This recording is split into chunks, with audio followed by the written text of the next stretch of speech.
ગુજરાત કોંગ્રેસની જન આક્રોશ યાત્રા ભવ્ય સમર્થન અને લોકોના ઉત્સાહ સાથે શરૂ થઈ ગઈ છે.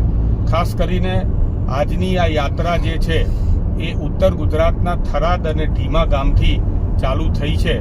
ત્યાં ભગવાન ધરણીધરના દર્શન કરીને કોંગ્રેસના શીર્ષ નેતૃત્વ અમારા પ્રભારી શ્રી જે હતા તેમની સાથે ગુજરાત પ્રદેશ કોંગ્રેસ સમિતિના પ્રમુખ આદરણીય અમિતભાઈ ચાવડા, વિધાનસભા વિરોધ પક્ષના નેતા તુષારભાઈ ચૌધરી સહિતના સર્વે આગેવાનોએ આજે ભગવાન ધરણીધરના દર્શન કર્યા.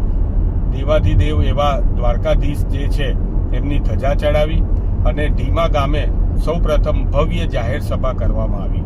ખાસ કરીને આ ગુજરાત કોંગ્રેસની જન આક્રોશ યાત્રા જે છે એ પ્રથમ ચરણની અંદર ઉત્તર ગુજરાતની અંદર 13 દિવસ ચાલશે અને પ્રથમ ચરણની અંદર ત્રીજી તારીખે બહુચરાજી ખાતે એનું સમાપન થશે.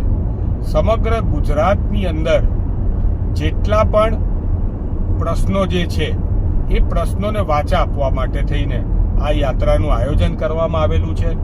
આજે પ્રથમ દિવસે હજારો લોકો ઉત્સાહભેર આ યાત્રાની અંદર પોતાના પ્રશ્નો એટલા માટે રજૂ કરી રહ્યા છે કે એમને ખબર છે કે આવનારા દિવસોની અંદર કોંગ્રેસ જ એકમાત્ર એવો પક્ષ છે, એકમાત્ર એવી વિચારધારા છે જે પ્રજાના પ્રાણ પ્રશ્નોનું સમાધાન કરશે. ચાહે તે મહિલાનો પ્રશ્ન હોય, મહિલાઓનો પ્રશ્ન હોય, બેરોજગારીનો પ્રશ્ન હોય, ખેડૂતોનો પ્રશ્ન હોય.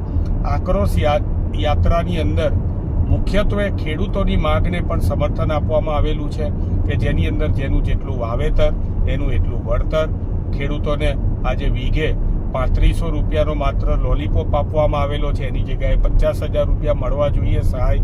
અને સાથે સાથે વીમા યોજના ચાલુ કરવી જોઈએ અને ખેડૂતોના જેમ ભૂતકાળની અંદર કોંગ્રેસની સરકારોએ દેવા માફ કર્યા છે એમ ગુજરાતના માથે આજે જ્યારે 56,000 રૂપિયાનું એક ખેડૂતના માથે દેવું હોય તો એ માફ કરવા માટે થઈને પણ જન આક્રોશ યાત્રા જે છે એ સડકથી લઈને વિધાનસભાથી લઈને સંસદ સુધી દરેક જનતાના પ્રશ્નોને ઉઠાવશે.